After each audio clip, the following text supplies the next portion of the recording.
A man stole money from the one person who knew all his dirty secrets. It cost him his dream home, his business, and everything he spent 7 years building. This is what happens when you betray the guy who has your entire paper trail sitting in a folder. Grab a seat. So let me set the stage here. I graduated as a computer tech right at the worst possible time, the 2008 financial crash. Before the crash, companies were literally coming to our school, handing out scholarships, making big promises. After the crash, those promises were the first thing they axed. So no college for me, which meant I had to find work.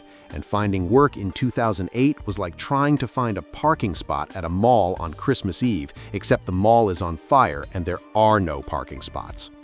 Already, I love this story because it starts with a recession. Nothing says fun Saturday reading like global economic collapse. Anyway, my late 20s were a revolving door of dead-end jobs. Work, save some money, get laid off, spend those savings while job hunting, repeat. Years went by. Tech moved on without me because I couldn't afford classes to keep up. So one day I snapped. I was done.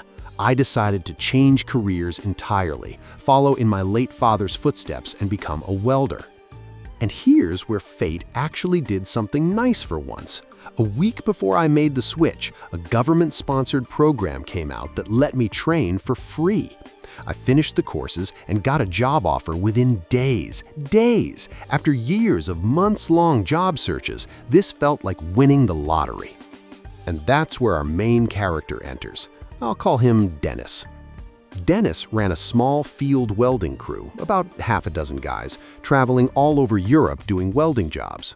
He said he'd take me under his wing, teach me real welding, none of that textbook nonsense. And honestly, the first 6 years were incredible.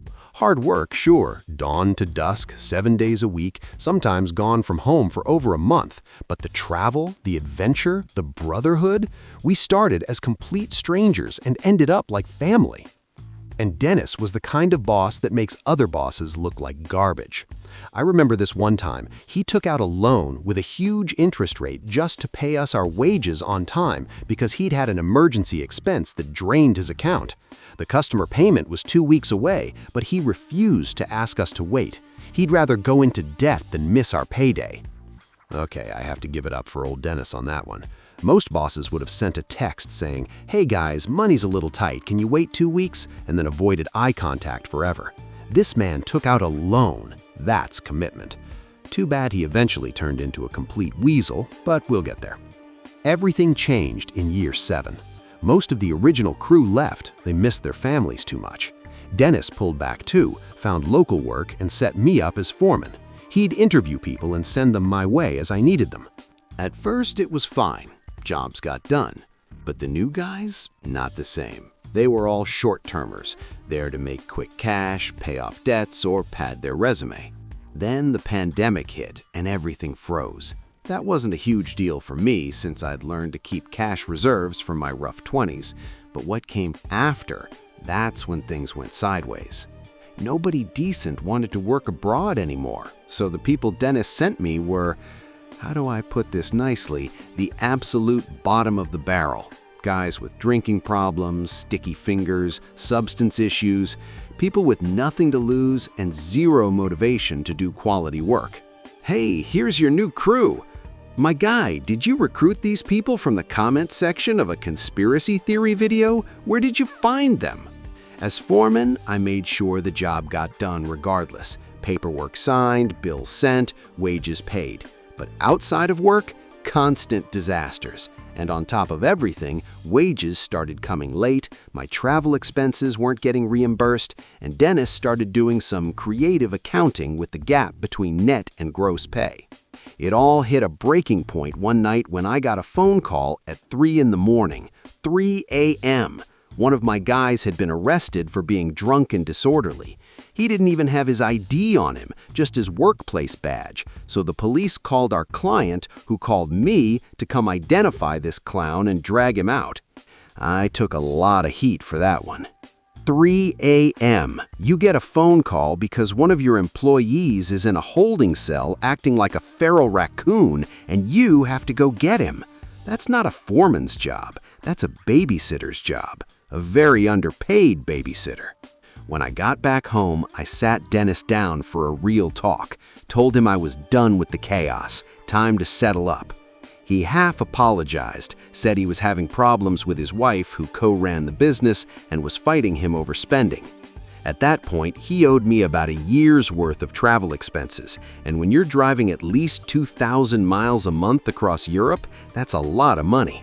He asked me to be patient, said his wife was blocking any big payments. Then he asked me to stick around on minimum wage, just a few months while he put a proper crew together. And the idiot that I was, I said yes.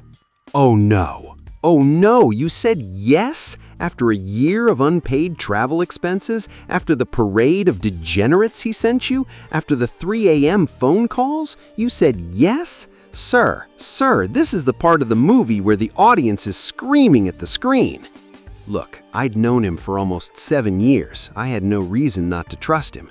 But I did set one condition. I needed half the money he owed me by the end of September because I had construction work scheduled on my house. He said that wouldn't be a problem. Months went by. I worked locally on minimum wage, except even that started coming late. My alarm bells were going off. September came, the month he was supposed to pay me. I confronted him again. He swore the cash was ready, no issues. And then as we parted ways, he gave me this smile. The fakest smile I have ever seen in my entire life. Like a car salesman who just sold you a lemon and knows you're about to find out. I stared him down, gave him the kind of look that even a complete fool would read as I am not playing games anymore. That fake smile vanished instantly. My loyal fans, you know that feeling when someone smiles at you and every cell in your body says, this person is about to screw you over? That's the smile. That's the one. That weekend, Dennis sent me a message about how he'd lined up a crew and was flying abroad to meet a potential client. And it clicked. He was running. He was going to be conveniently out of the country on the exact date he was supposed to pay me. Right then, I decided if the money doesn't arrive on the due date, a 30-day resignation notice would be waiting for him when he got back, filed on the exact day he failed to pay me. But here's the thing about being this stressed out. You can't focus properly. And when you can't focus on a construction site, bad things happen. I slipped on a ramp, and I didn't just twist my ankle, I destroyed it. Emergency surgery, 2 minimum weeks in the hospital, 6 months before I could put proper weight on that foot. He literally broke his ankle over this man's betrayal. The stress of getting screwed over by your boss caused a physical injury. That's some voodoo-level karma, except it hit the wrong person. So what happened to the money Dennis promised? Take a wild guess. It didn't come. Not the debt payment, not even my regular wage. Nothing. And it gets worse. While I'm lying in a hospital bed, heavily medicated, the construction work on my house went ahead as planned. My mother, who had emergency access to my accounts, paid the workers with my savings instead of canceling. She meant well, but it left me nearly broke. Now, in my country, if you get injured on the job and your recovery is longer than a month, the employer pays the first month of sick leave. After that, the government sends the money to the employer, who forwards it to you. Emphasis on forwards it to you. Dennis pocketed every cent. The government sent him the money meant for me, and he kept it, while I'm lying in a hospital bed with a destroyed ankle and an empty bank account. This man literally stole sick leave money from a guy in a hospital bed. That's not even regular villain behavior. That's Saturday morning cartoon evil. He might as well have twirled a mustache while doing it. I ran out of money right as the last installment on an outstanding debt came due, banks calling me weekly. I had to cash in an investment to survive, an investment that would have given me modest passive income for the rest of my life. Gone. So I decided. Revenge. Not petty revenge, not professional revenge, the kind of revenge where you light the whole building on fire and watch from across the street. But first, let me tell you about something Dennis loved more than anything in the world. Dennis lived with his wife and 2 kids in a tiny apartment in the capital, so small they practically had to climb over each other just to pass by. But he had a dream. He'd bought a plot of land and was building a massive house. A single room in that house would be bigger than his entire apartment. Over those 7 years, he built it up slowly, brick by brick, and when we last talked, he said he was about 6 months away from moving in. You see where this is going, right? Oh, you absolutely see where this is going. See, the thing about being someone's foreman for years is you handle a lot of paperwork. Every decision, every purchase, every dirty little secret buried in the numbers. I had all of it. As soon as I could move, and I use the word loosely because I was basically dragging my busted foot behind me while pumped full of painkillers, I went out and turned Dennis into every government agency that could get to him. The biggest hit came at the labor inspectorate. The caseworker was going through my evidence, and I watched her eyes get wider and wider. She actually mumbled to herself, "My God, he broke half the labor laws in our country." Half the labor laws. Not one, not a few, half. At that point, it's almost impressive. Like most criminals specialize, this man went for the buffet. And when the government finally acted, it was like a meteor hitting Dennis in the face. Accounts frozen, travel banned, business licenses suspended. He was ordered to dismiss all current employees with severance pay, money he absolutely did not have. He filed for bankruptcy soon after, and the dream house, the one he'd built brick by brick over 7 years, the one he was 6 months from moving into, he was ordered to sell it to pay the fines.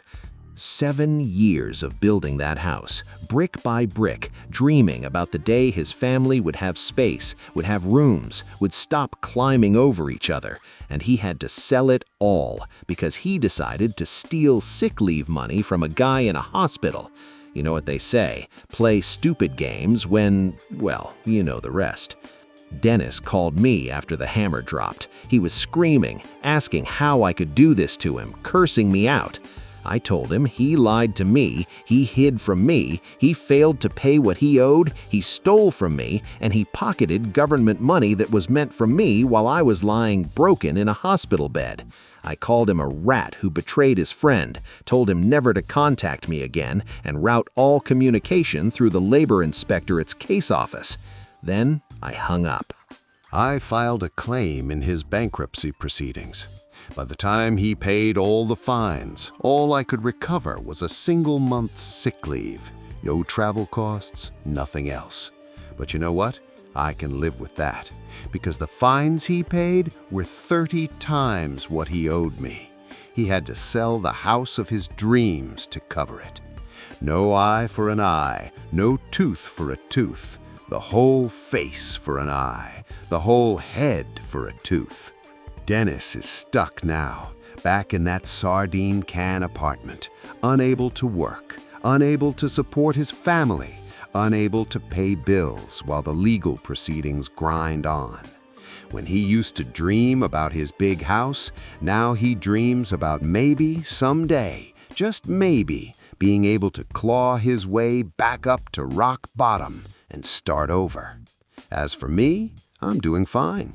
Got a house, a car, and no debt. All right, let me give you the breakdown. Credit where it's due, this was strategic genius.